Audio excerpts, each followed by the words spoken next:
What's up, this is Brandon Smitley for BrandonSmitley.com, Brandon Training Log video with commentary week 2, day 3, hypertrophy training, arm day. Not a real exciting training day, but it's still some arms, and it's fun, so there's that. Really still run with the same theme the way I set up last week. So started with some press downs, changed the attachment this week, went to the easy bar attachment. That's one of my favorite ones, especially in terms of building the triceps for powerlifting, as it hits that medial head pretty well. Just did a set of 15. I did lots of sets of 15 to get my elbows warmed up. They were kind of bothering me today for some reason. But I did a couple sets of 15 to get going, and then basically did 15, 12, 10, and 8. And on that set of 8, I did a drop set after that as well. Got a good pump to start off the session. Then went to those skull crushers that you just saw with the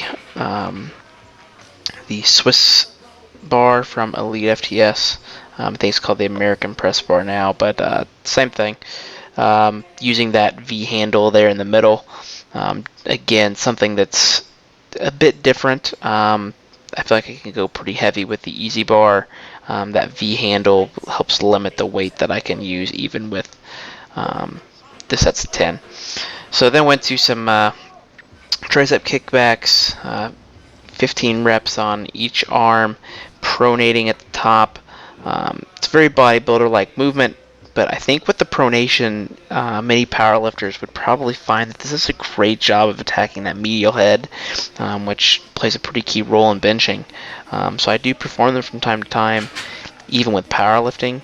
But I think that rotation is a good movement to use.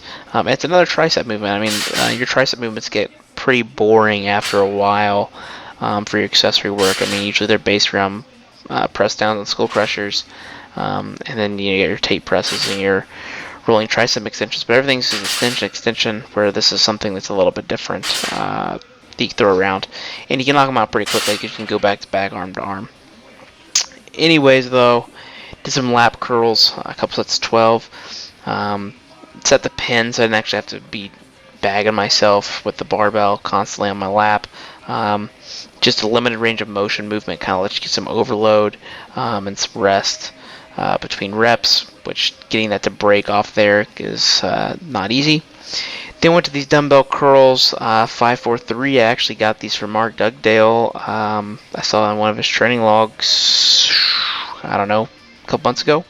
And I was like, man, that's a really good idea. I'm going to give that a try, and they were absolutely hell.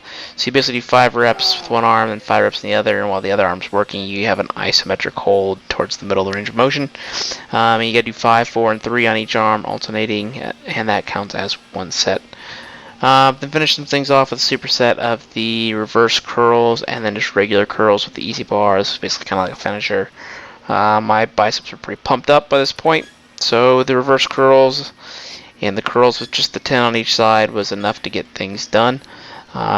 Pretty quick training session. Was really mainly there to help Trey and get my arm pumping. That was it. Back day on Thursday, and that's into week 2. Thanks for checking in. Keep my stuff on elitefts.com.